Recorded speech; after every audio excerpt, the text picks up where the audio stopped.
Hey you guys. I'm just going to read a little bit more of The Mexican American Experience in Texas by Martha Menchaca. The whole title is The Mexican American Experience in Texas, Citizenship, Segregation, and the Struggle for Equality. And this is by the University of Texas Press, Austin. So thanks so much for being here. This is chapter 1, and it's called The Pobladores and the Casta System. I'm going to go straight into it. I have been creating a lot of new content. I'm not sure if I should be posting it online. And that's just like my zine kerchiefs and my tote bags, and then like postcards, bookmarks, zines, like paper zines, and zine kerchiefs. If you don't know, those are my zines or poetry and drawings that I put, or my original content that I create, and I put it on a different format. So either like a shirt or a handkerchief, or which is a zine kerchief, or a tote bag. I guess I get pretty reticent about putting stuff online. I just don't know, if I should just vend and start vending, and then if people want it, they got it, and if they don't, then they don't have to look at it online. But thanks so much. I appreciate you being here. And it's really late. I woke up from a sort of weird dream, kind of a scary dream. And I decided that I didn't want to go back to sleep. So I'm awake now. So chapter 1, The Pobladores and the Casta System. When chronicling the main events affecting Mexican Americans' political struggles for social and economic equality in Texas, it is essential to first examine their racial formation, which occurred in the aftermath of the Spanish conquest of Mexico. This early phase provides the foundation for understanding how Mexican Americans' mixed racial heritage affected their incorporation into American society. After the United States acquired Mexico's northern frontier in the mid-19th century, Mexican Americans are descendants of the indigenous populations of Mexico and the Spaniards who conquered them. Some Mexican Americans are also descendants of enslaved African people brought to Mexico during the transatlantic slave trade, which I'm sure we all knew that, but good to know if you didn't. To keep the conquered population under control and to give themselves economic privileges, Spaniards designed a legal system called the Sistema de Castas, the Casta system. This legal structure gave them superior economic rights and social privileges while severely constraining the livelihood of indigenous and racially mixed people. As the Spanish Empire expanded its territorial conquest of Mexico northward, the Casta system prompted the large-scale settlement of present-day Texas. The settlers who migrated to Texas were a racially diverse population seeking lands and fortune. Most of them were people of color in search of a better life. Since social conventions on the frontier allowed significant social mobility within the Casta system, this chapter offers an overview of how Spain's racial order encouraged Indians, Spaniards, mestizos, and people of African descent to migrate north in search of social and economic opportunities. It concludes with the end of the Spanish period, when Mexicans united to obtain their independence from Spain. So that is how this is going to start. And I'm just going to look at how many pages it is. because I don't want to read it all verbatim to you. I think that you need to get the book itself. I definitely don't want to miss any of the amazing history that's here. I'm just gonna check really quickly.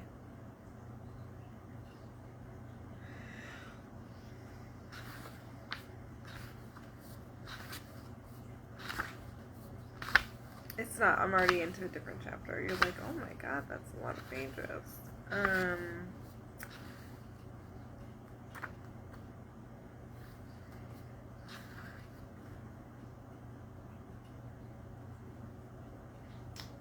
Interesting. Okay. We're gonna do something special that I was thinking of doing this live. So we'll see if I get to the special part. No, it's not taking my boobies out. Just kidding. No, I'm not kidding. I am like literally, I'm literally not gonna take my boobies out. I'm sorry. I don't know why I said that. I'm just gonna read. How does that sound? Does that sound good? Okay, great. Good. Cool. So, this subchapter is called The Spanish Colonization of Mexico and the Move North to Texas. Scholars estimate that the size of the Native American population in what today is Mexico and the United States at around 30 to 37 million before European contact. Wow. With most of them residing in Mexico. Mexico's central region, where the Aztecs established an empire, is estimated to have had around 25 million people before colonization.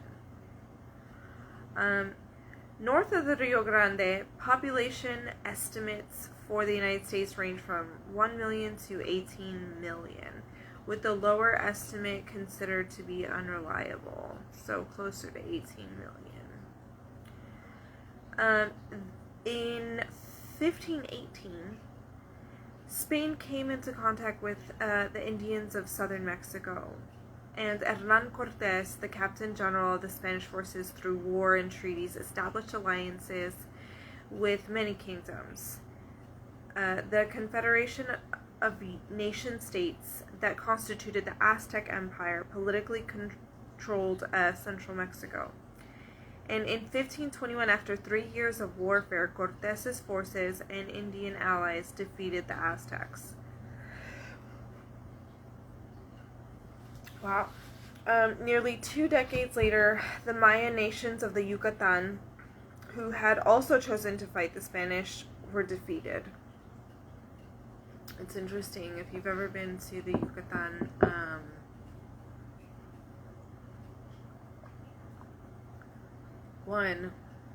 the jungle out there is like gorgeous. Obviously, like, we have Cancun and the Quintana Roo like area, but and not all of it is rural, right? Obviously, like, you have the cities that have all of the amenities and the resorts and the beach and all of that stuff, but then you do, if you drive to other places in the Yucatan, like, the cities are spread out, right? And I mean, it's not Texas highway, right? So you don't drive as fast, and so if you stop off to go to the restroom, yeah, you can go to like a gas station, or you can go here or there, but sometimes you have to go to like places that there's not running water, and you're just like, oh, the toilet's like there on the ground. Okay, we'll just, I mean, I've hunted before, so like, and hiked and camped, so like, I know that sometimes I'm country.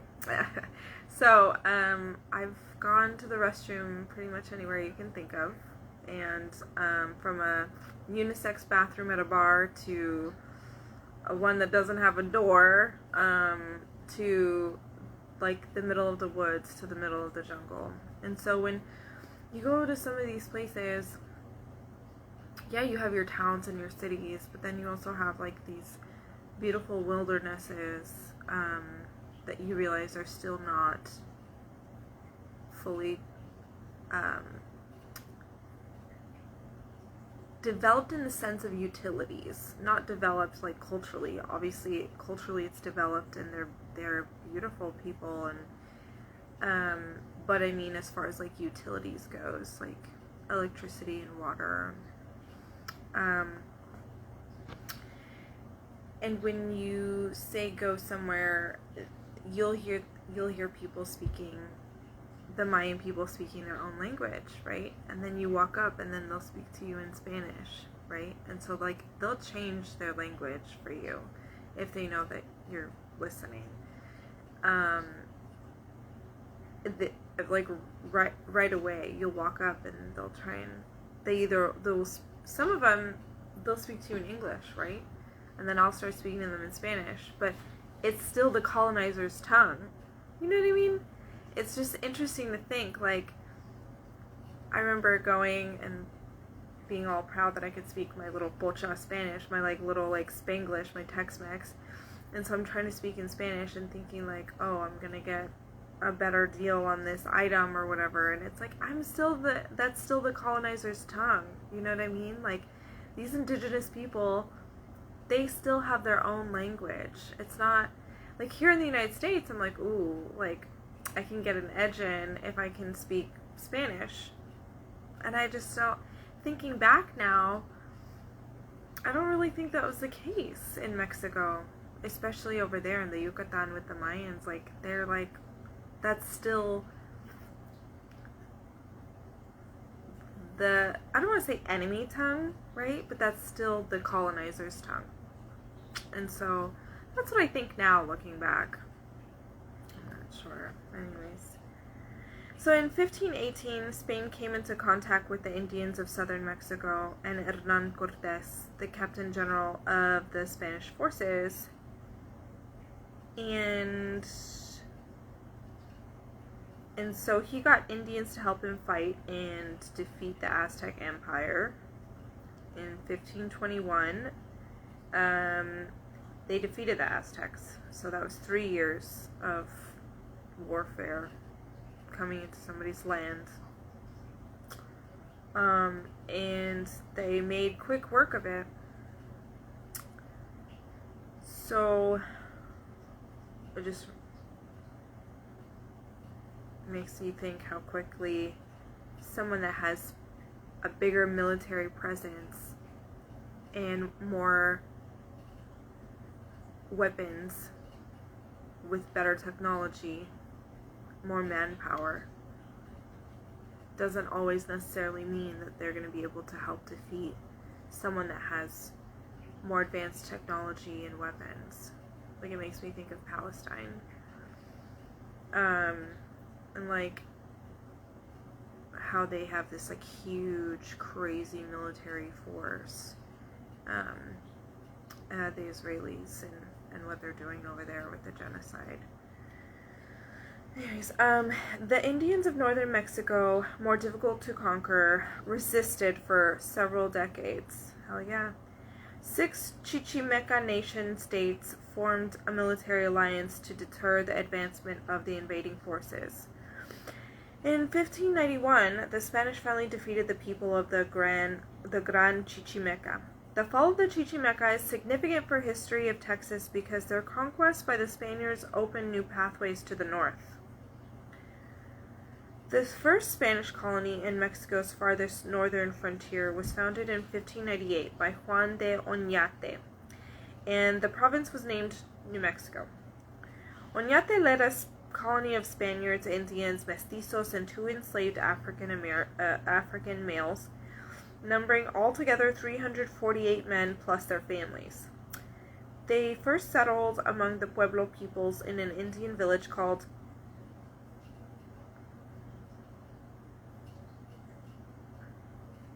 Gaipa Pueblo, the Oke Owingay, later renamed San Juan de los Caballeros, and a few months later established more settlements. Sorry, I didn't know how to pronounce that. In 1680, the settlers were forced to leave New Mexico after Pueblo and Apache Indians united to expel them, an event known as the Pueblo Revolt. 2,000 colonists and 317 of their Pueblo allies fled southward and settled near the mission of Nuestra Señora de Guadalupe, in a small settlement called El Paso del Norte. When they arrived, they gave life to the sparsely populated village by establishing new settlements and mission communities. Among these settlements were present-day Ciudad Juarez and El Paso Valley. Following a series of disputes between Apache and Pueblo leaders, a group of Pueblo Indians negotiated a treaty with the Spanish to remove the Apache from New Mexico. Jeez. In 1692, a Spanish Pueblo military alliance reconquered New Mexico, and Spain maintained control of the province until the early 19th century. El Paso del Norte remained part of New Mexico during the Spanish period, and El Paso Valley was not incorporated into Texas until United States acquired Mexico's northern frontier. So, at the, I think it was the San Antonio Museum of Art, I went with my friend Tony, and this was like several years ago actually. They had a special exhibition by an artist, and I will put in the comments later. I'm going to ask my friend who the artist was. He was like really excited. He was like, let's go see this specific artist. I was like, okay. And at the time, I think I was a member. I may still be a member. And so I got us in to go see that. It was fun. And so plug for the museums here in San Antonio. We have like so many that are amazing. And I particularly love the San Antonio Museum of Art because it has such diverse exhibitions. And so we ended up going, and it was these drawings of Native Americans, and they were older drawings. And so us being able to see these older drawings of Native Americans in their daily life, riding horses, and some of them fighting each other, and things of that nature. And so just like historical depictions. And that's what this reminds me of. It's just like the Pueblo Indians were, if you've ever been to New Mexico, and like Mesa Verde, that's their national park over there. Mesa Verde has these intact abodes that are carved out of the rock. I mean, literally the cliffside. And so you walk down, you have a guide, and ours was Rising Buffalo, a Native American gentleman.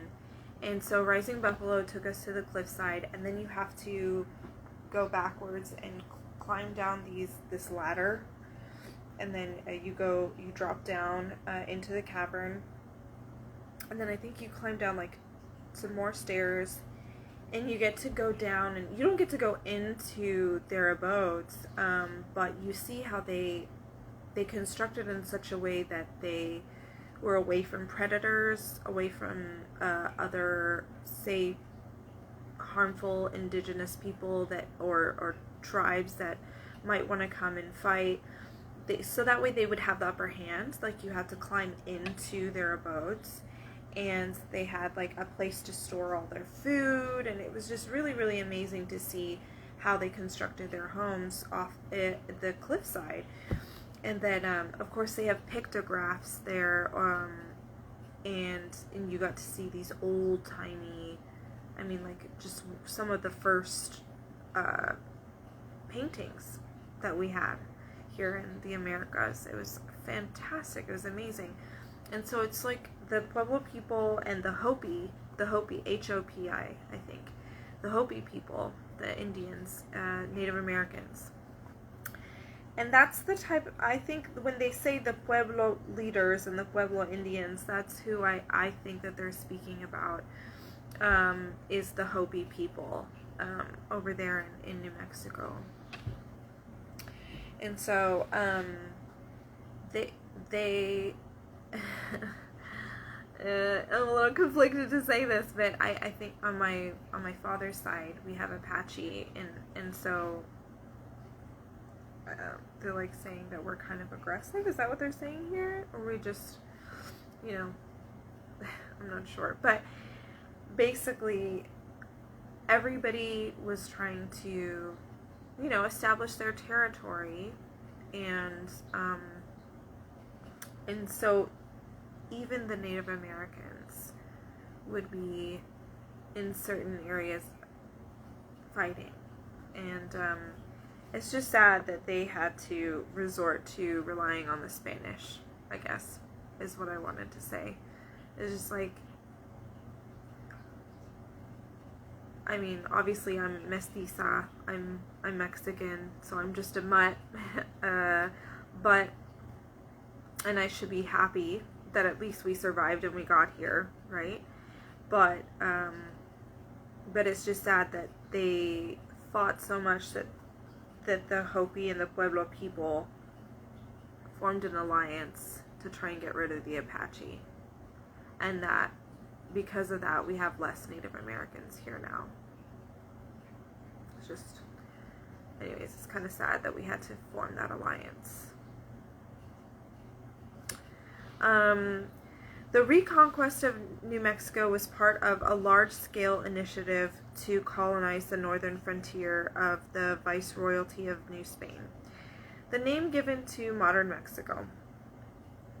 2 additional colonization projects had been initiated to expand the Spanish Empire into present-day Texas and into the Arizona-Sonora region. The colonization of Texas was put into action a few years after France challenged Spain's claim to New Spain's northeastern frontier. So Louis the IV, the King of France, commissioned René Robert Cavalier de la Salle in 1684. Oh gosh, is that a French name? I may not be pronouncing it correct. Sorry. To explore the Gulf of Mexico and establish a French colony. Spain feared that if La Salle, I'm not sure, was successful, France might establish colonies along the Texas coast. In 1688, Don Gaspar de la Cerda Sandoval Silva y Mendoza, okay, give me a longer name if you can, the Viceroy of New Spain, was commissioned by Charles II, the King of Spain, so that was 4 years later, to begin settling Texas. The Viceroy appointed Father Damien Mazanet and 4 other Franciscan friars to explore the northeastern part of the territory and establish a mission along the Hasinai Indians. Captain Alonso de Leon and a party of soldiers accompanied Father Massanet to the northeastern border of present-day Texas and Louisiana. They left Monclova, Coahuila, on March 20th, 1690, and within a few weeks arrived at a Hassanite village called Navedache, where they set up camp and established 2 missions nearby. If the settlement succeeded, colonists and troops would soon follow. The first attempt to settle Texas failed. However, when Father Massanet and the other missionaries were unable to live off the land or acquire aid from the local Indians, they left nearly 3 years later. After France no longer posed a threat to Spain's claim over Texas, by then La Salle's colony had collapsed. The Carancagua Indians had attacked La Salle's fort and killed most of the French settlers. The mid-March 1689 British intelligence agents reported news of the colony's demise. Spanish explorers later confirmed it when they found the fort in ruins.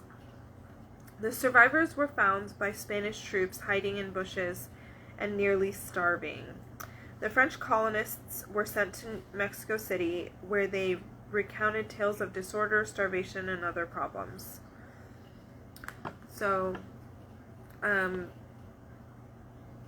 just wanted to say that I saw this man in like a friar's robe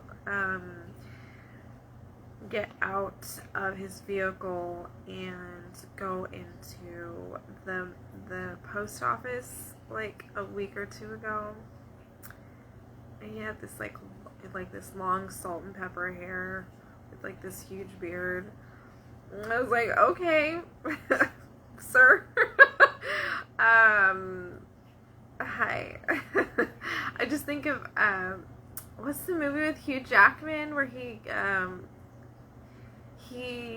is trying to fight Dracula and then becomes a werewolf at the end and then like kills the love of his life, who was the vampire and werewolf fighter.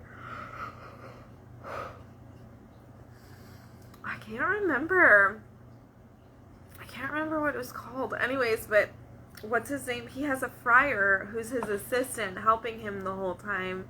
And the friar, he's always just like, you know, we're friars, we're not priests. Like, we can get married and have kids. And at the end, he shacks up with this lady. So when I saw the friar get out of his car at the post office, I just kept thinking, I'm like, you know, he could get married and have kids. It's not funny, I apologize. I just thought of the movie. Okay. The first Spanish settlements, it's terrible, right? He's a man of God. His vows, Elisa, don't yoke anybody. I'm just yoking. Oh, sorry. Don't look at me. So the first Spanish settlements in Texas is the next subchapter. I'm not going very fast. I feel like we may not be able to get through all of this in one night, but we're gonna try. So the first Spanish settlements in Texas. With the French threat diminished, it's no longer necessary for the Spanish to establish a colony in northeastern Texas, and Spain reverted to its earlier settlement plan.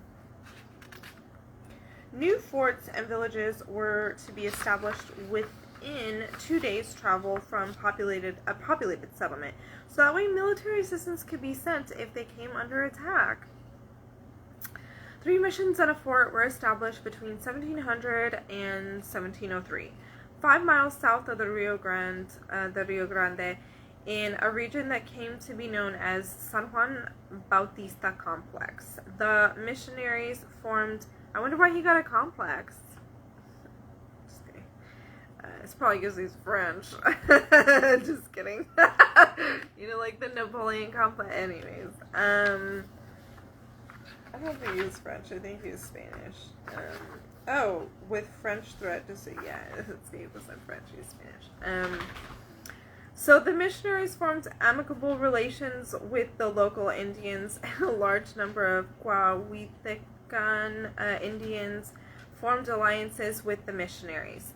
Within a few years, the French resumed their plans to colonize Texas. In 1714, French agents were sent to explore the Texas coast and establish a colony near the Red River on what today is the Louisiana-Texas border. Having gained the confidence of some Caddo Indians, the French established a village near them called Nachidoches? It's like Natchitoches, but it's spelled with T's.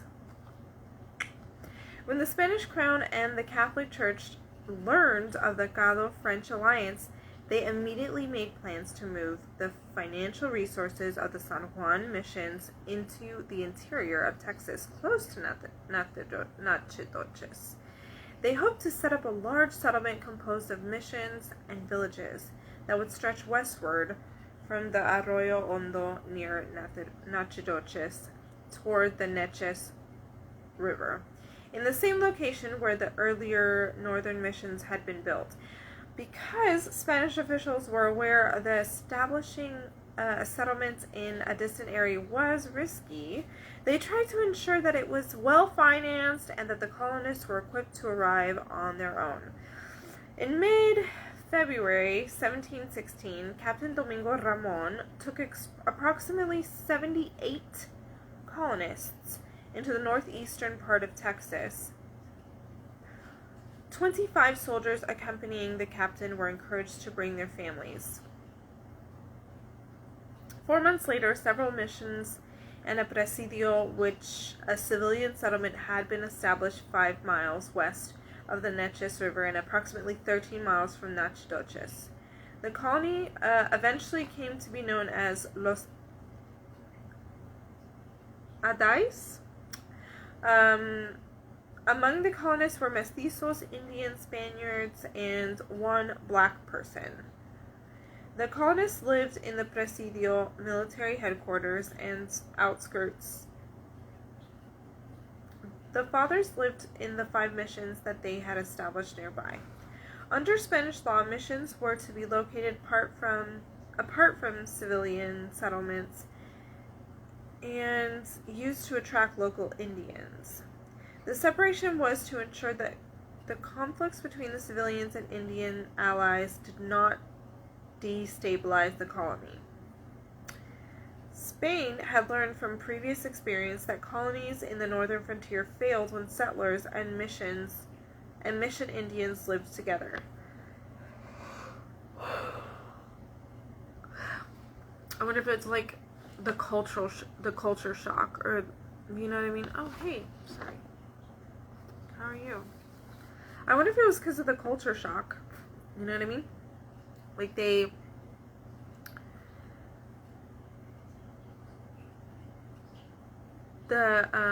how are you? That the missionaries, the Spanish missionaries and the priests were trying to form like a rule and break them of their maybe traditions and cultures, and so it was too hard to have so many cultures like intermixing to have like that precedent set. I mean, that's really interesting. I wish there was more information about that they were like segregating people. I wish there was more information there. Within a year, life in the colony became unbearable. Even though most of the colonists were frontier people accustomed to living in hostile regions.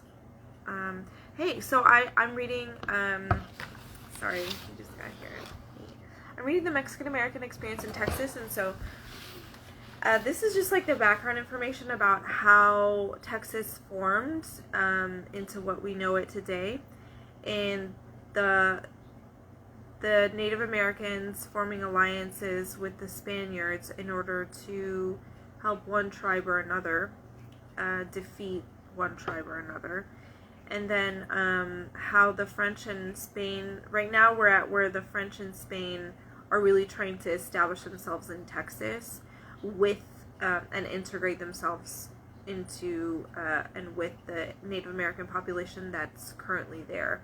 And some of them have failed, and some of them are not really. Too many of them have succeeded. At this point, it's the 1700s, and so it's like around 1714, 1716, and so it's not quite there yet. And then they were talking about how the Pueblo Indians from New Mexico, like the Hopi, they formed an alliance to to get rid of the Apache. I'm just like, oh my god. So you said better to isolate them to new beliefs and whatnot. Yes, exactly. Isolate the Native Americans so that way you can just focus on warping them to your beliefs and the things that you want, right? So that makes sense with the missionaries being segregated from, and the Indians being segregated from the rest of the colonizers that are kind of slightly a little farther away.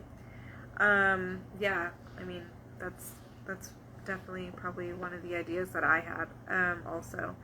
So local Indians were hostile.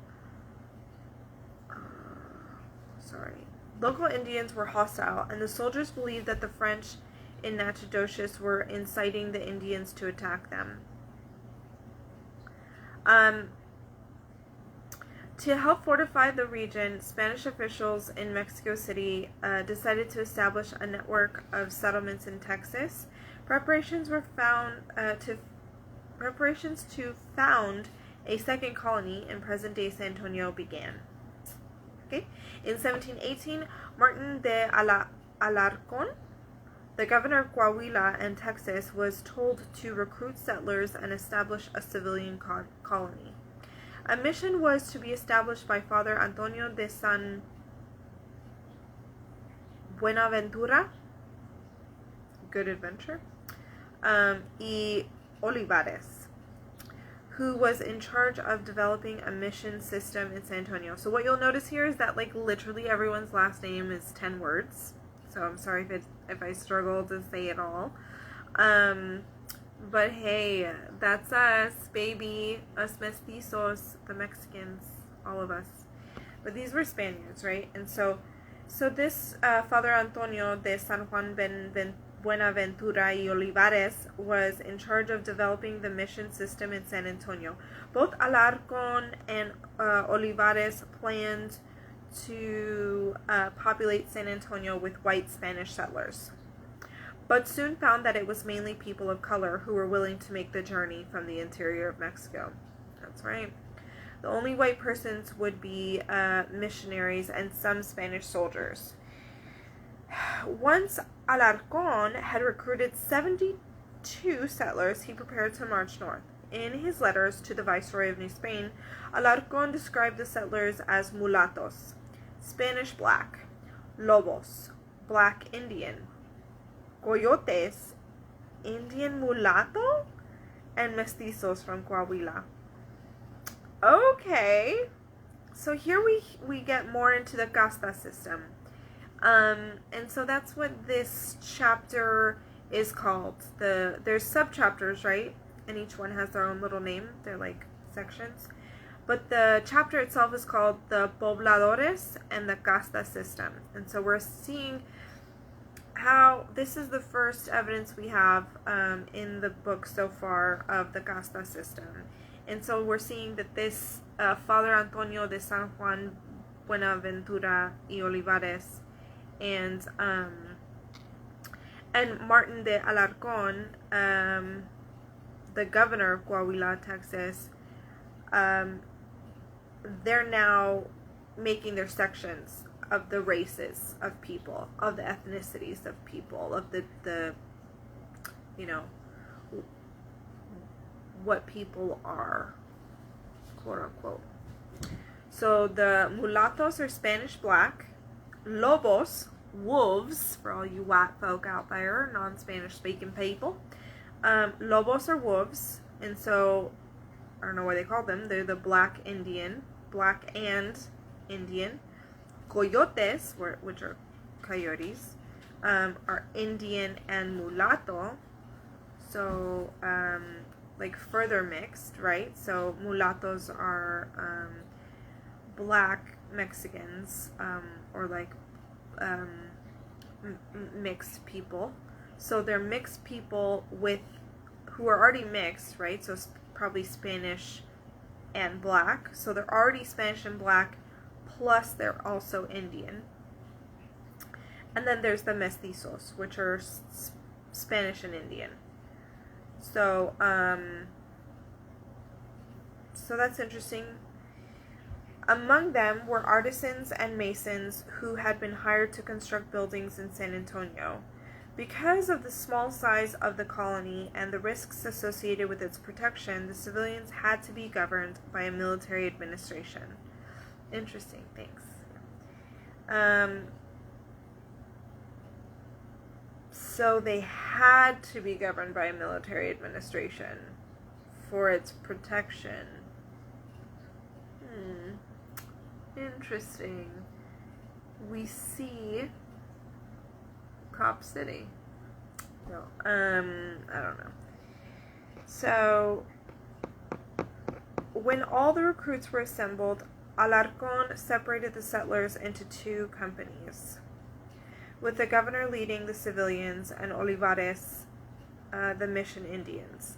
On their arrival in San Antonio, the Indians were to be housed apart from the colonists and placed under the governance of Olivares. 2 missionaries and 5 Indians were appointed to help him manage the mission community and recruit local Indians. In late April 1718, the settlers arrived in San Antonio, and woo, San Antonio! And Alarcón selected the location for the settlements a few days later. On May 1st, Mission San Antonio de Valero was founded, and 4 days later, they established the Villa de Bejar. Hey, that's us! We just had our tricentennial. Jeez, what was it? 6 years ago? God. Oh, well, hello. 1718, Mother Lover. So, yeah, it's coming up on 6 years ago. This April will be 6 years. So we had this huge citywide tricentennial campaign where we were like, it's 300 years, and there was all these events, and I'm sure if you're from San Antonio, you already know it was so much fun, and also just really eye-opening to see how much history that we were able to produce. I remember going to the Tricentennial Gala with my work because we sponsored, and being there, seeing how they brought in all these different cultures from, of course, Texas, and they had the Native American tribes here do a special ceremony to honor the land and the peoples that were here before Spain and France got over here. And it was just really beautiful to see all of these different people from all around the world came in. And they even had, I think, the Duke and Duchess of Bejar of Spain come in and just speak for a few moments. And then I remember at the back of the room they had encased in glass, they had these documents from the 1700s showing the founding of San Antonio and the Villa de Bejar. And it was just, well, I don't know about the Villa de Bejar specifically, but the founding of San Antonio. And to be able to see the actual writings and the actual text, the book that it was written in, I mean, it was, obviously we couldn't touch it, but we could take pictures by it and things of that nature. I may still have pictures, but to be able to have that data, to be able to have that physical research, that history preserved, is just, it was awesome to see in person. Okay, so the Villa de Bejar, which contained the civilian settlement and a military presidio. The mission later became the present site of the Alamo. And, oh, there you go.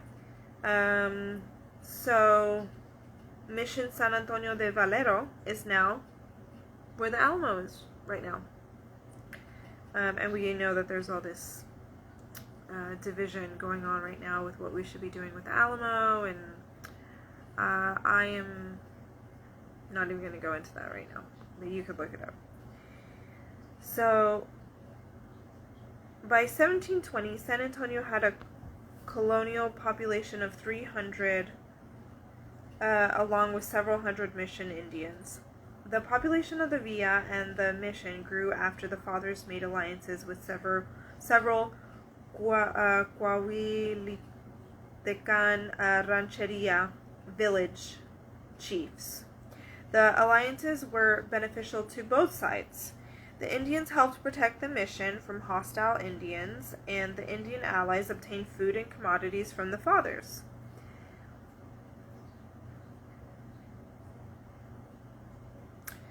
I don't know. I have thoughts about that, but we'll see what's up. So some of the chiefs chose to relocate their rancherias near the mission, and some families chose to live inside the mission grounds. Okay, cool. So while the residents of San Antonio managed to do well, Governor Alarcón received news that the French planned to attack the northeastern settlements. Numerous letters from the settlements corroborated that information. Many settlers were desperate to leave. Alarcón ordered the civilians of Los Ades to temporarily seek refuge in San Antonio. Faced with such grave problems, the Viceroy of New Spain knew that he had to find a benefactor who would be willing to fortify and expand the settlements in that region. In 1719, José de Aslor y Virto de Vera, known as the Marqués de Aguayo, was named governor and captain general of province of Coahuila and Texas. So now they have a new governor and captain general. So I guess he that's both of his titles. It's numerous titles. He had the financial resources and determination to fortify the northeast and end the French threat. 2 years later, Aguayo began to reconquest the northeast. In mid-July 1721, he departed Monclova, Coahuila, with the goal of ousting the French and forcing them to retreat eastward toward Natchitoches. Equipped with numerous cannons and a large amount of artillery, his battalion, composed of several hundred men, easily forced the French to retreat to Natchitoches and agree to a truce. So if you, I've heard people that are Mexican do that 23andMe or that like DNA testing. And they're like, hey, I have a little bit of French blood. It's like, well, that's, if you're here in Texas, like, yeah, we're gonna have Spanish blood, we're gonna have French blood, we're gonna have indigenous blood, we're gonna have African blood. I mean, like, we have everything here. I mean, we're the Lobos, we're the Coyotes, we're the Mestizos, we're the Mulattos, we're the French, we're the Spanish, you know, like, we're everything. And so, like, there's no such thing as a pure race or pure blood. Like, that's the point, is that we're all, if you're in America, unless you're Native American, and even if you're Native American, more than likely you're probably not just Native American. I mean, maybe some people. We had Six Flags flown here. That's damn right! We do. We have Six Flags here. And the Six Flags is an amusement park, but it's meant to say, like, we have all Six Flags here. We're a peoples of many, right? And, I mean, the casta system is such bullshit, dude. I'll just say it. So, we had Six Flags flown here. We still do, don't we? We also have don't they do the Pink Floyd show, the laser light show there? We need to have a Pink Floyd flag there also. We need 7 flags. Anyways. But,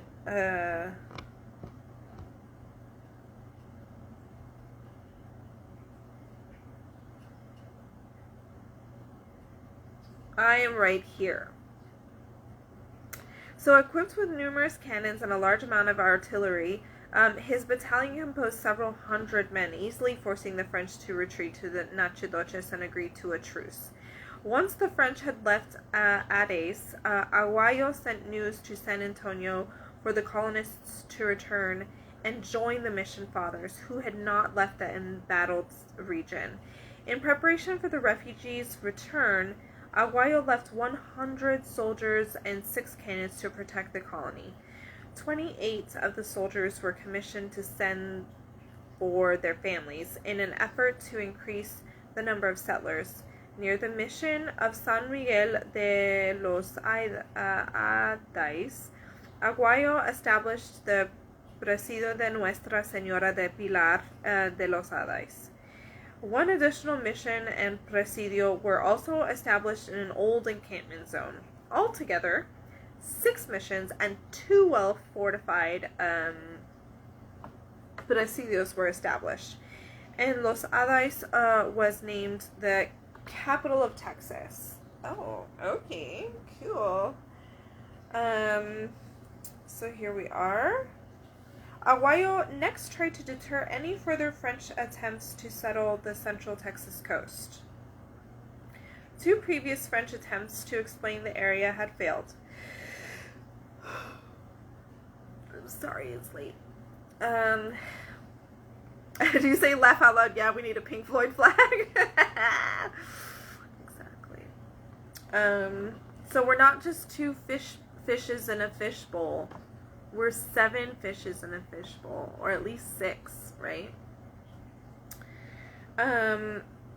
So 2 previous French attempts to claim the area had failed. After resting for the winter in San Antonio, Aguayo erected... Just kidding, I'm sorry. It's late. I haven't even been drinking. What's wrong with her? After resting for the winter in San Antonio, Aguayo erected a military outpost on Matagorda Bay. Who are you calling Kill the Gorda? Matagorda Bay? That's so fucked up. They're talking about killing fat people. Fat women. That's messed up. That's what that means. Matagorda. They're saying...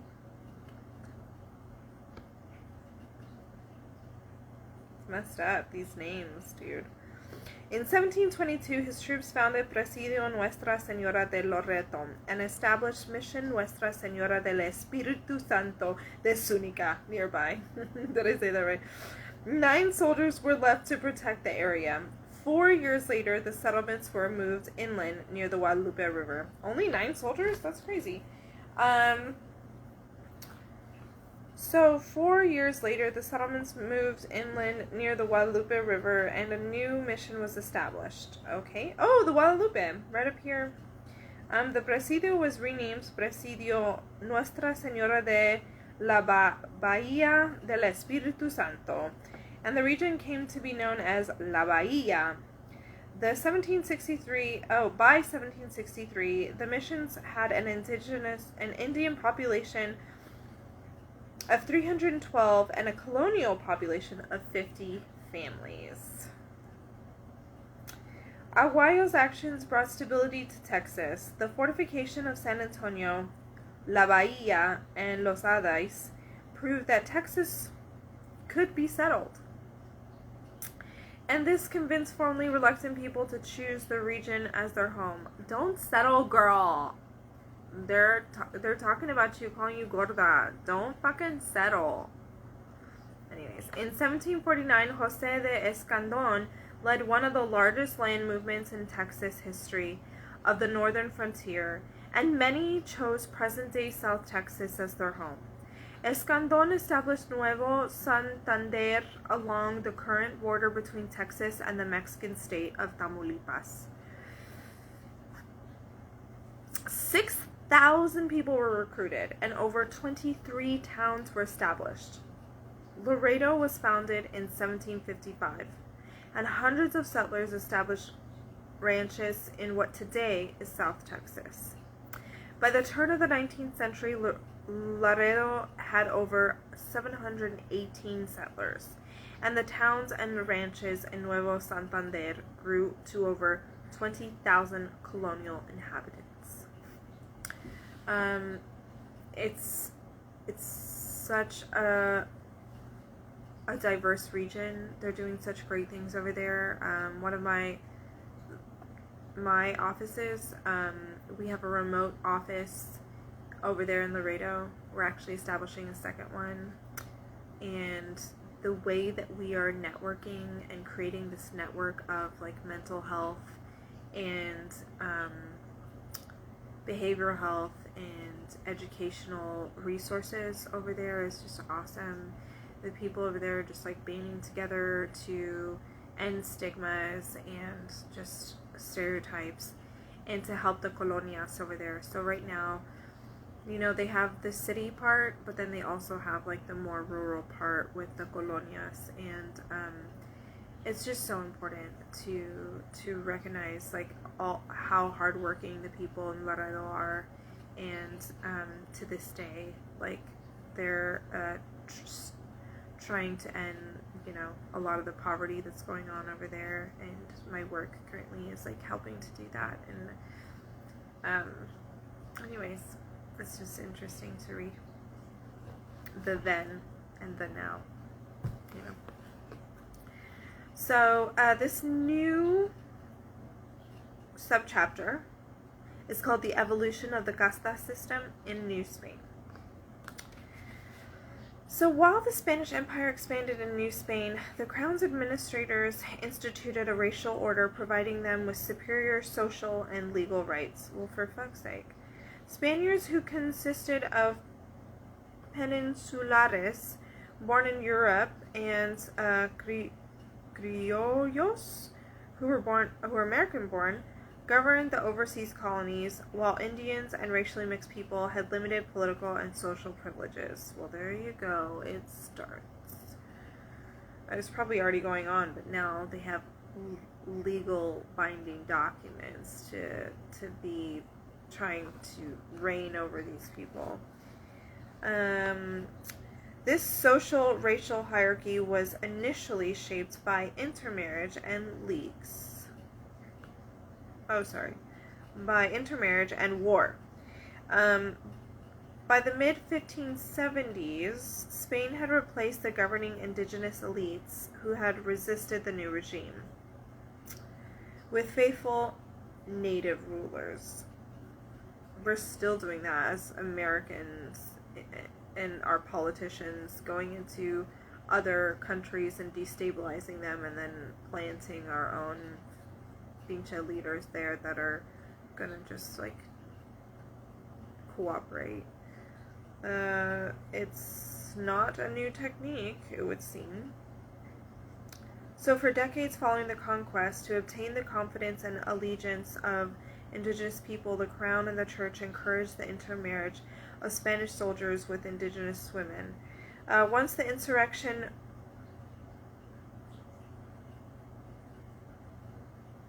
movements ended, however, the Crown discouraged viceroys, governmental officials, and their families from marrying Indians.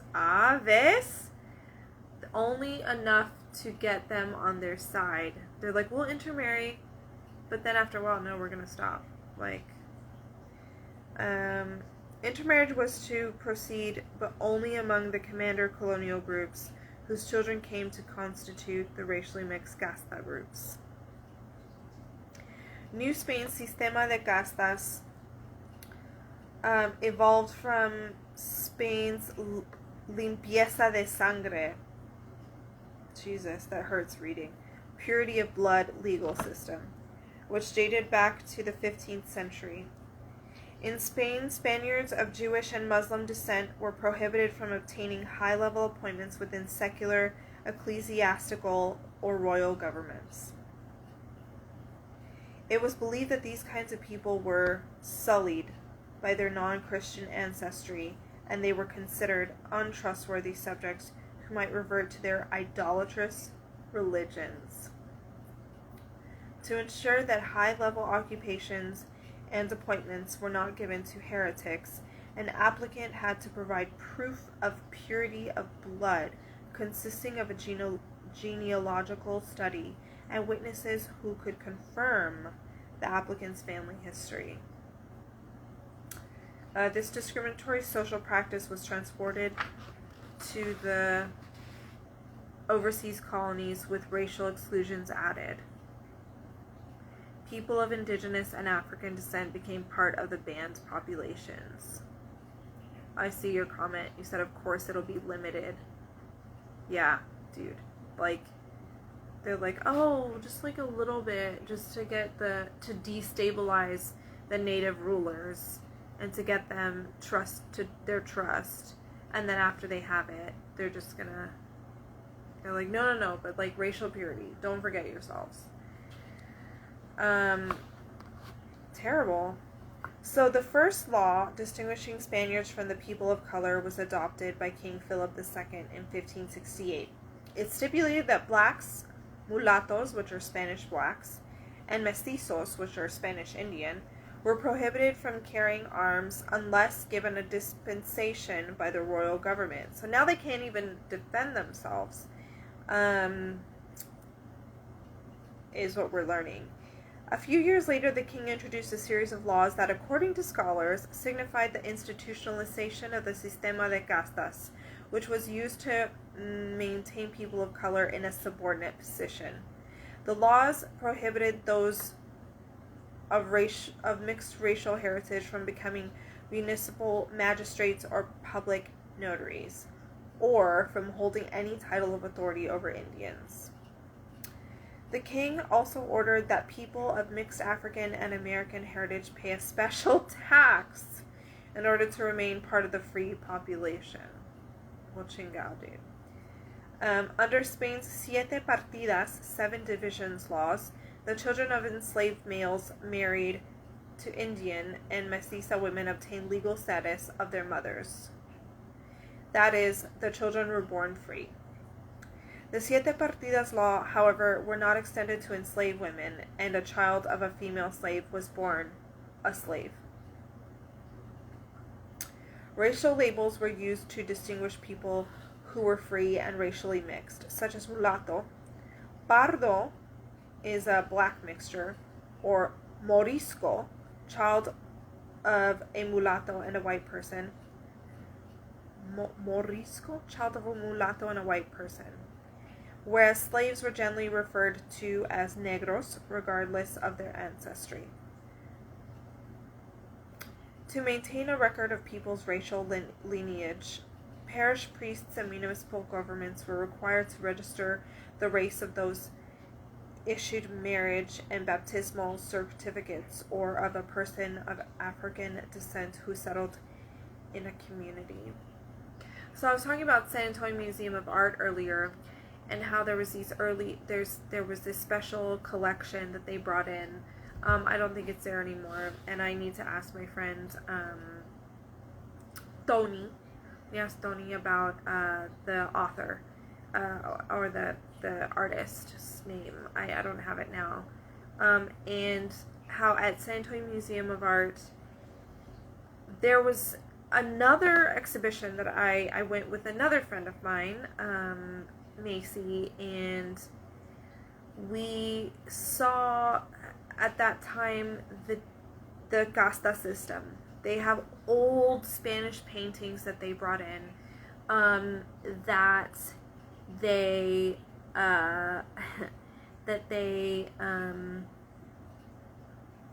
showed. They showed that there was the different colors, how they wanted to show in the painting the casta system, where the hierarchy was, the different colors, the different mixtures, the different combinations. And so San Antonio Museum of Art wanted to show us I think they brought in that special collection especially to show, well, one, our history here, whether it be good or bad, right? And our origins, and how that has affected policies and politics over time and to this day, and our settlements and our leaders, how our leaders back then mirror our leaders today, and the treatment of people. I mean, it was just, it's important to visit your museums and to see the history of how prejudice was real back then, and it's still real now. What were you saying? What the hell? So you get them to help build the colonies, and in return you get them to pay you to stay. Exactly. Yeah, what the hell? So it's like, well, I mean, like, you could stay here. I mean, like, I know you built it and this was your land, but, like, and we brought you over here on the transatlantic slave trade, but, like, you should still pay us and be happy and grateful that you're here. It's like, gaslighting, toxic, abusive boyfriend, Napoleon syndrome. So, anyways, it's just messed up. So following the royal decrees, oh god, where did I leave off? In 1582, Philip II extended the occupational restrictions and ordered the Viceroy of New Spain to ascertain the Spaniards born in the New World, seeking high-level appointments and occupations, were not mestizos or mulatos. Limpieza de sangre certificates were required. So that's so you know, that's the purity of blood certificates, in case you didn't catch it the first time. So these were required, and exemptions were given only to sons born from legitimate marriages between conquerors and women of noble and indigenous ancestry. Under the sistemas de castas, people who were of mixed racial heritage were called castas, because it was important to enforce the racial decrees, especially at the highest levels. Royal administrators and clergy from the Holy Inquisition office were charged with investigating complaints and enforcing the mandates. By this time, the Catholic Church had established its own casta policies. Indians were prohibited from joining the Franciscan orders in 1525, and 40 years later, Indians and racially mixed people were banned from the priesthood altogether. Hey, what's up? I am reading, hi, how are you? I'm reading the Mexican-American Experience in Texas, and so this just goes into, like, this chapter is going into the caste system and how Native Americans were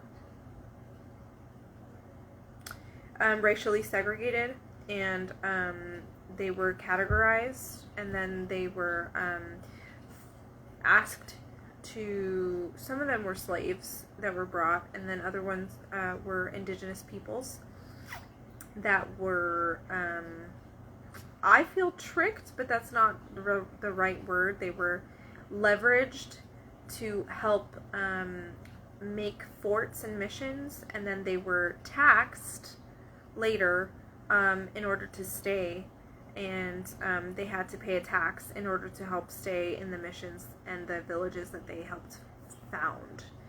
So, and then they, just like in the Old Testament, they were recruited. Yeah, exactly. And so, just like in the Old Testament, like they don't let anybody that's of like inferior blood rise to like a higher level or become like priests or politicians or have any sort of title.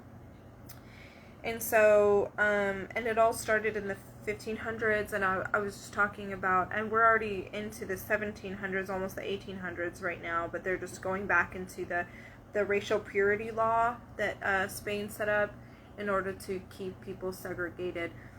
And then I was just talking about how this mirrors policies and how that has affected Texas policies back then all the way up until today, and how San Antonio Museum of Art brings in special collections to help us look at the history and learn history, right? Because they always say those who don't learn from history are doomed to repeat it. Those who are trying to erase history and ban books are intending to repeat it as well. So, following the royal decrees, secular institutions began placing limpieza de sangre restrictions on many occupations, prohibiting castas and Indians from joining guilds. If the guilds hired Indians or castas, they were restricted to journeyman roles. Okay. Spaniards controlled the municipal governments, and it was common for hereditary or limpieza de sangre statutes to be adopted in order to prevent non-whites from holding office. Municipal governments in turn passed local laws reserving some occupations for Spaniards. And so I have my like sleepy alarm turned on, so I'm in black and white. I don't know if you can see me in black and white or if you can see me in living color, but here I am. Sorry about that. I probably will not go into too much more of this. It is not like a super long chapter, but long enough that I'm not going to do it all in one sitting. In color, you can see me in color. Oh god, yeah, hell yeah, man. Hopefully all brown. But not like, just, I was gonna say like, not like, I was thinking about brown nosing, but I mean like brown because I'm a Mexican person. I apologize. It's late. I haven't been drinking. I'm just like naturally like this. Yeah, exactly. Fist. I just feel like my fist looks weird, but okay. Enough of that. So I'm just gonna read 2 more pages and then I'm done, or 2.5 more pages. I'm done. But because I want to end this subchapter, and then and I'll go through it rather quickly. And so no more crazy antics, okay? Just like regular antics. Thanks for joining. Municipal governments, in turn, passed local laws reserving some occupations for Spaniards. So, Spaniards controlled the municipal governments, and it was common for hereditary or limpieza de sangre statutes to be adopted in order to prevent non-whites from holding office. The municipal laws and practices blocking mestizos from people of African heritage from local government did not affect Indians. Since 1571, they were banned from participating by royal order. They were also required to pay annual tribute on the harvests and goods they produced, and if they lived in the missions or corregimientos, land-grant communities, they were told what crops to grow. So one, if they wanted to live there, they were told what food they could grow. They had to grow, which, I mean, I get a functionalist society, okay? But this isn't a functionalist society. This is a segregated society, right? And they weren't able to hold titles, and the República de Indios law, they had to pay annual tribute. So not only do they have to pay to live there, probably on a consistent basis, but then they have to pay an overall annual tax, is what I'm kind of inferring here. Bastards. You know what? I don't like to use the word bastard, because if we're in a matriarchal society, it doesn't matter who the fuck your daddy is. Sorry. Indigenous people, however, were permitted to live and work in Spanish towns, where most of them were employed as servants. In early 1600s, institutions adopted an additional exclusionary laws, por favor, against Indians and people of mixed descent. By 1630, universities had barred Indians, mestizos, mulattoes of illegitimate birth from attending, and occupations in many cities were close to them in hospitals, accounting offices, and the Royal Lottery Office. For fuck's sake, dude. The Holy Inquisition Office 10 years earlier had tried to impose similar restrictions on criollos, but King Philip IV vetoed the proposal. Administrators had advised the king that criollos should not be appointed to high-level offices because most of them were racially mixed. Allegedly, they were submitting fraudulent papers to prove that they were not of Indian or African descent. For fuck's sake. So, okay, I know I said that I was going to stop and I was going to go through this quickly, but I think this is a perfect point to make. That, like, when there is segregation, when there is prejudice, when there are laws and institutional racism stopping people from getting a better life or just being equal or equity, that is when crimes happen. When you have so much red tape that's only to benefit the people that are already in power, to benefit the white power, then that's why crimes happen, because there's no equity. Anyways, crime is because of the system that you created, not because those people are criminals and bad people. It's because of the system. Anyways, so oddly, the occupational exclusions and college admission bans occurred during the period when opportunities within the military opened for black males. Real odd. Super odd. You're like, well, you can't join the college, but you can go fight for us and put your body on the line. Super weird. Go figure. Additional black units were needed to catch runaway slaves and to help oversee the black population, which had grown tremendously during the height of the transatlantic slave trade, especially in the coastal cities. Black men had participated in the military since the mid-16th century, but their numbers were few because of the cost of enlisting. So even if people did want to get a job, it's so expensive that some of them couldn't even do it. The black population in Mexico increased after a series of epidemics in central Mexico, radically reduced the number of indigenous people during the mid-1570s. Scholars estimate that the indigenous population of central Mexico fell from 25 million pre-contact to around 2.8 million and possibly as low as 1.3 million. The ongoing population decline created a tremendous labor shortage for the peninsular elite.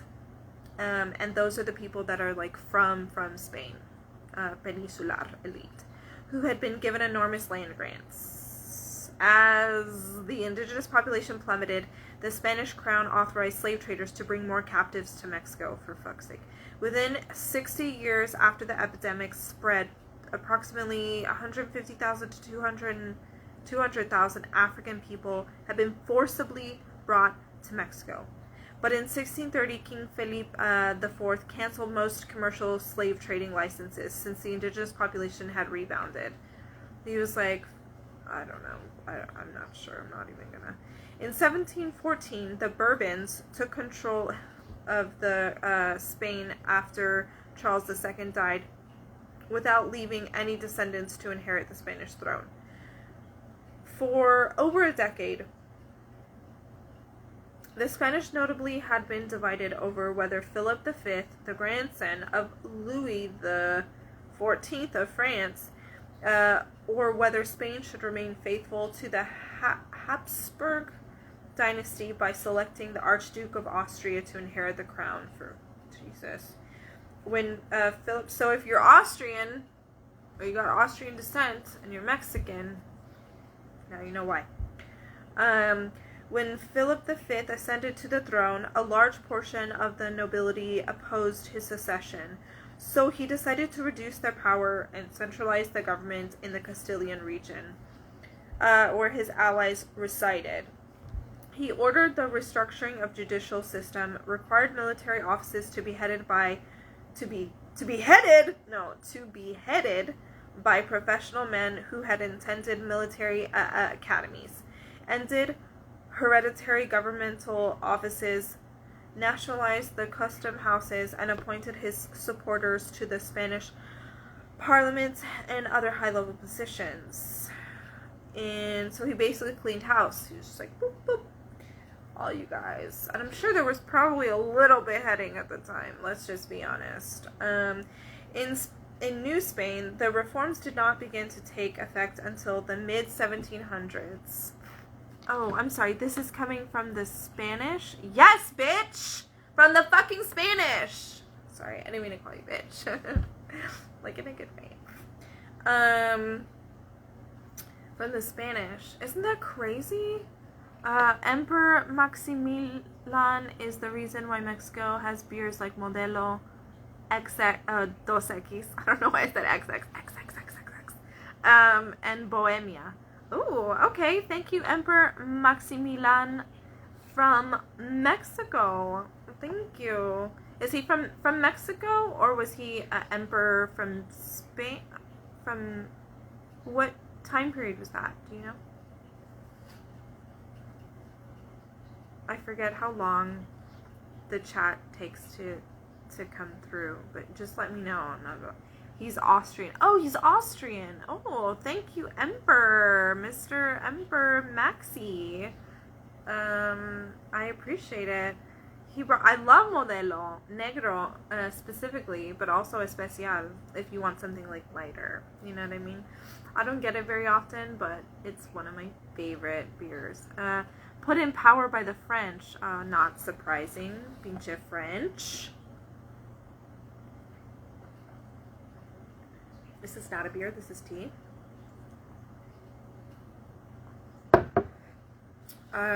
Cool. Well, thank you for that. He knows his beer. He knows his someone made this sign with an emoji. Thank you. He knows his beer. That's actually, so was it imported, or did he have control over Mexico? And maybe I'm asking too many questions and I should research it, and we'll put it in the comments, but I wonder if is Modelo and Dos X and Bohemia, were they brought overseas, or were they like started to be made in Mexico? Because you know how IPAs started, they were like kind of sort of regular British beer, but they needed to put more hops in it, and then in the journey, because the journey took so long, they, I guess, what's the word, fermented more, and so that's why it tastes so strong, and that's how we got the IPA, which is amazing. If anybody likes that hopped taste, then you know what I'm saying. I like hops, but not everybody does. So, well, thank you, Emperor Maxi. I'm so disappointed that I lost my place.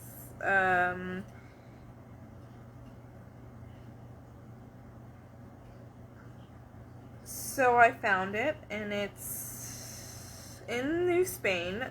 The reforms did not begin to take effect until the mid-1700s. Interesting. The primary goal was to reduce the authority of the criollo elites, who the king believed had excessive power over markets and the collection of taxes. Interesting. According to the advisors, this had resulted in reducing Spain's overseas revenues. To remove influential criollos from office, the king suspended hereditary political appointments and the sale of new appointments. Positions within the government were now supposed to be awarded on merit and education. But in fact, the king replaced officials with peninsular bureaucrats in order to centralize his power. The monarchy justified this reform by invoking Spain's limpieza de sangre legal codes, the blood purity codes, without which required that high and mid-level appointments be held by officials without Jewish, Arabic, Indian, or African ancestry. To remove more office holders, a new policy required the spouses of officials to prove their racial purity, which led to the appointment of more peninsulares. So not only do the men, obviously men, because we all know that it ain't no women that are holding these positions, but that the men have to be, they can't be Jewish, they can't be Arabic, they can't be Indian, and they can't be African. They They have to be like pure white Spanish. But now also, they want to make sure that their children don't have any power, right? So they're looking at their wives. They're like, and their sympathies. Are you sympathetic to people? Are you sympathetic to people of mixed race? Are your children going to be mixed race? Are your children going to inherit your wealth, right? That's what I take from that. And then you said Maximilian was a puppet leader put in charge after the French won the war, but he eventually got executed after the Mexican Conservative Party won the Civil War. Oh, shit. The French refused to help him because they were in the middle of dealing with the French Revolution. Oh. Sorry, Emperor Maxi. So they executed this Austrian. I wonder how Austria took that. You know what I mean? Like, did they...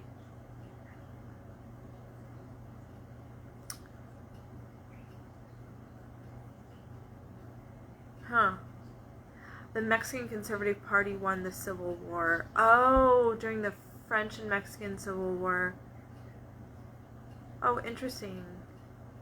So, because Emperor Maximilian was in cahoots with the French, when after the Civil War they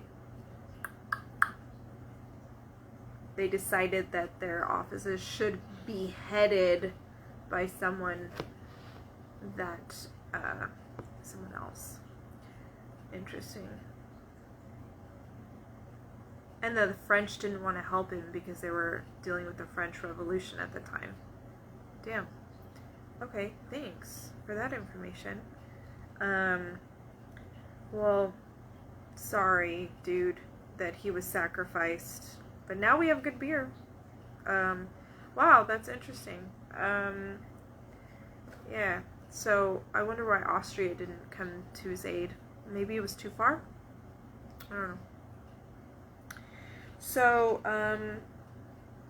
to end the criollos' monopoly over the municipal governments, the king reduced the authority of the councils, which are called ayuntamientos, and the cabildos, and transferred their duties to ministries directly responsible to him. He also instituted an intendente system, making professional military officers responsible for tax collections, roads, and oversight of a range of treasury interests, including the suppression of smuggling. The governance of New Spain was divided between the Viceroy's administration and the Commandancy General system. This was done to decentralize the authority of the Viceroys and create more efficient system in the frontiers. In northern territories, a captain general was put in charge of the internal provinces, which consisted of California, Sonora, New Mexico, Nueva Vizcaya, Texas, and Coahuila. The captain general, who took direct orders only from the king, was authorized to appoint governors, town councils, and career military officers. So we have just one page left. Thanks so much for everyone that's been here. I appreciate it. Hopping in and out. Reforms were also instituted in commerce in order to end criollo dominance in that sphere. New restrictions ended criollos' trading monopoly with Peru and other New World colonies. New licensing requirements were imposed to regulate trade. The Casa de Contratación, House of Trade, based in Seville, controlled commerce, and criollos saw its practices as highly discriminatory. For example, many products could not be produced in Mexico and could be imported only from Spain. Furthermore, licenses for overseas commerce were confined to large-scale trading firms, which were generally owned by peninsulares. With the new restrictions, criollo merchants were placed at a serious disadvantage. You said that the Cinco de Mayo is a celebration of a lone Mexican win during the Battle of the Puebla of the Mexican-French War. I have read that in the past, but it's always good to be reminded because if you ask me, I probably wouldn't be able to give you too much detail. But thanks. Thank you. So, like I said, I only have about a page left. Thanks so much for being here and staying with me. While restrictions were placed on criollos, opportunities opened for mestizos and blacks in lower-level occupations. Prestigious occupations, however, did remain close to them. The enforcement of occupational restrictions in the craft guilds had become lax and was not a concern to royal administrators. In 1754, a government report titled Decrees of the Baratillo of Mexico concluded that the limpieza de sangre laws were primarily enforced in high-ranking occupations and within commercial houses. This weak implementation was attributed to changing economic patterns. So basically money, okay. Many persons of color had opened their own shops. They did not enforce the occupational restrictions. Likewise, employers in many regions, out of economic necessity, competed for the most skilled workers. All about money, baby. The only reason people get equity and equality, because of money. Basically. Like how they're saying, oh, we need to get the Latino vote now because Latinos have purchasing power. That they've been saying it for years. You've been hearing it for years. It's like the only reason they care is because of the money. And the votes, which equals to money.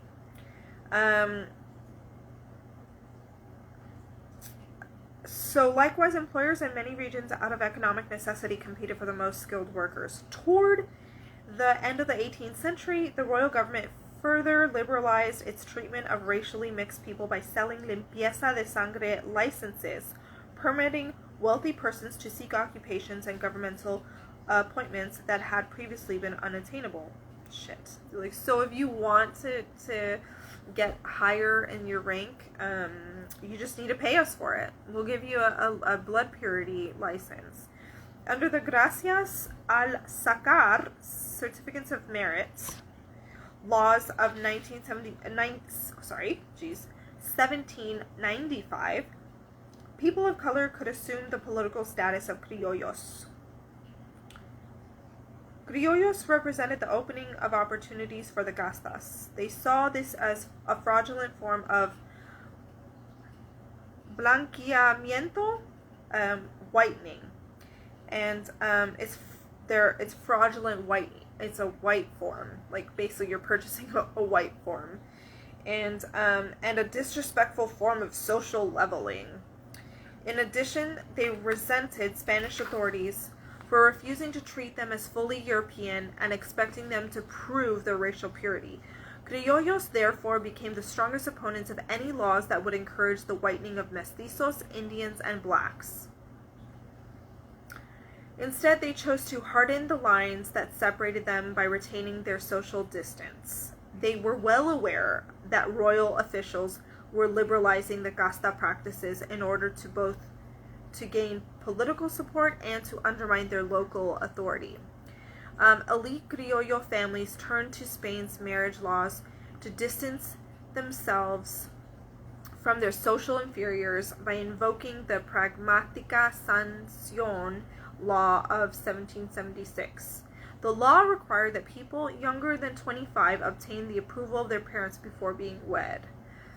Although the law did not prohibit interracial marriages, it allowed criollos to forbid their children from marrying people from racial groups that they considered socially unequal. Many criollos, therefore, used the law to affirm their social superiority and assert their distinct ancestry. Sadly for them, the royal government did not share their perspective.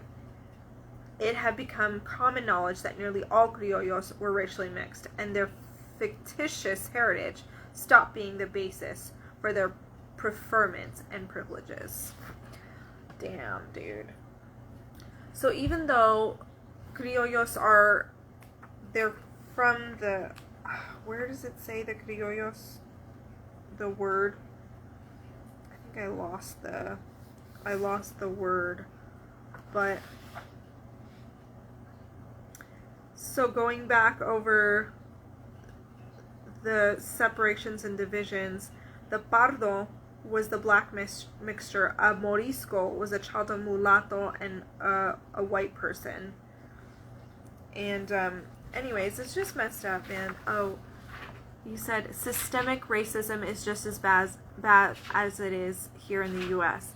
This is how it started, man. It's just the casta system. It started in the 1500s, and it has only just changed forms and changed names. And so, yeah, it's terrible. And this is how Texas was. This is Texas, right? So this is how Texas was formed, with all of these different words. And so, here it says, in his letter to the viceroy, Alarcón described the settlers as mulattos, which are Spanish black, lobos, wolves, which are black Indian, and coyotes, which are Indian mulattos, and mestizos from Coahuila. So yeah, man, it's just like, it's freaking terrible. And I think criollo is just like people that are actually from the Americas,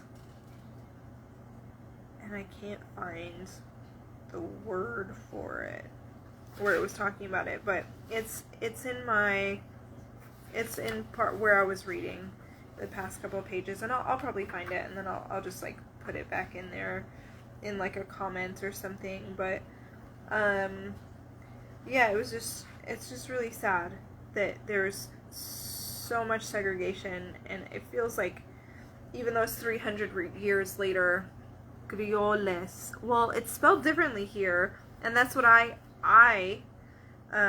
interpret it to kind of, that word probably evolved from this word, which is criollos, right? So I think the word you're talking about evolved from this word, which is criollos. And but good, that's right. I probably should spell some of this stuff out. That's true.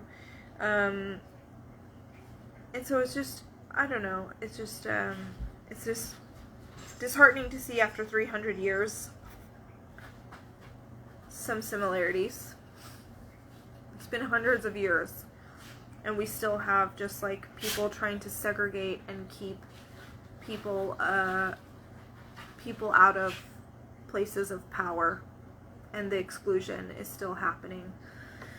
I don't know. It's just it's 300 years later, and there's still so much evolution and progress to be made. And in my last video, and I'm gonna end here. So thanks so much for being here. It's just like, I was just talking about Trevor Noah's What Now podcast, and how he was interviewing Mayor Boss, I think Karen Bass, all about that bass. And they were just talking about how social movements take so long to happen, and I was saying it's not a race, it's a marathon. And I think that's just we see now how long it takes. And during the Black Lives Matter movement, which is, I mean, it's not over, man, it's still going. They're like 400 years of oppression. It's like you see it's still happening, and it just, I don't know, takes so long for progress to incrementally make any sort of movement forward. It's just sad. But that's why we have to keep trying. Thanks so much for joining me. You said it's just the English spelling and Spanish spelling. You know what? Oh, God damn it. I'm gonna look now. Now you make me want to look, you jerk. I'm gonna find it. And I'll show you.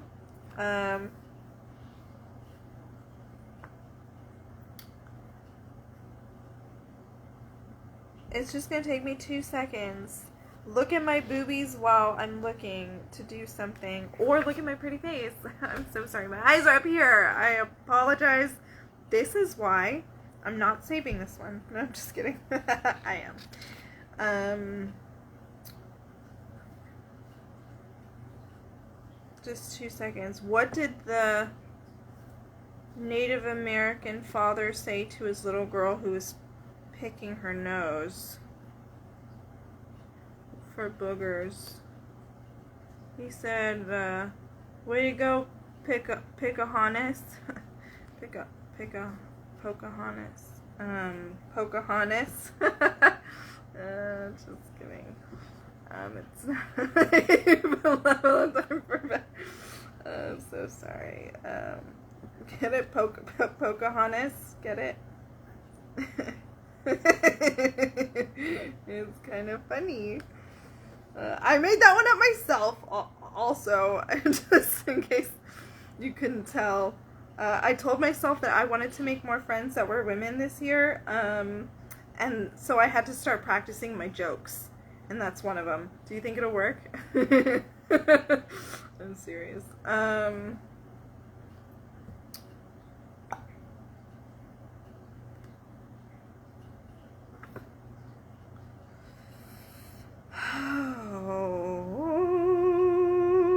So what did you guys do today? Anything good? You hungry? So anyways, thank you so much for being here. I'm going to post in the comments afterwards telling you, just, they have like a small little place where they tell you what it means. And so I'm just kind of frustrated that I can't find the word, but it's okay. I'm just gonna end up telling you guys in the comments afterwards. I'll just make a little note about once I find it, the way they explain it here. And I'm sure you're right. Am I hungry? Is that a trick question? I'm always hungry. I'm also always thirsty.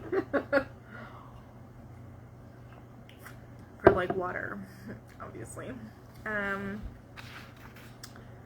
Oh, you just got out of work? Oh my god, dude. Jesus. Well, thanks for keeping me company. It's so much more fun when I have people interested in, what I'm reading, or at least, like, adding to what I'm reading. I think that's, awesome. But I can't find where they describe what they considered criollo to be in the 1500s. And so when I do find it, I will put it in the comments. And and I love y'all's comments. I really do. And I appreciate it. I appreciate you guys joining. And I'm just gonna... I'm like really hoping I'll find it at the last moment, and I'll probably find it after I've ended the live. But hey, this is a Reading Rage live, and I'm alive. I'm alive! Thanks so much for joining. I'll see you. Okay, how do I turn this off? Oh, I found it. Thank you so much to University of Texas Press for publishing Marta Menchaca's work, for asking her to commission her. This is the Mexican American experience in Texas, citizenship, segregation, and the struggle for equality, man. I would love to see you guys, okay, in person or on one of my lives in the future. Thanks so much. You made it interesting. You kept me interested in myself or in general. Anyways, it's late. I'm gonna go maybe sleep for like an hour. I don't even know what time it is right now. So, Thanks. Hearts. Be safe out there, and don't let them get you down.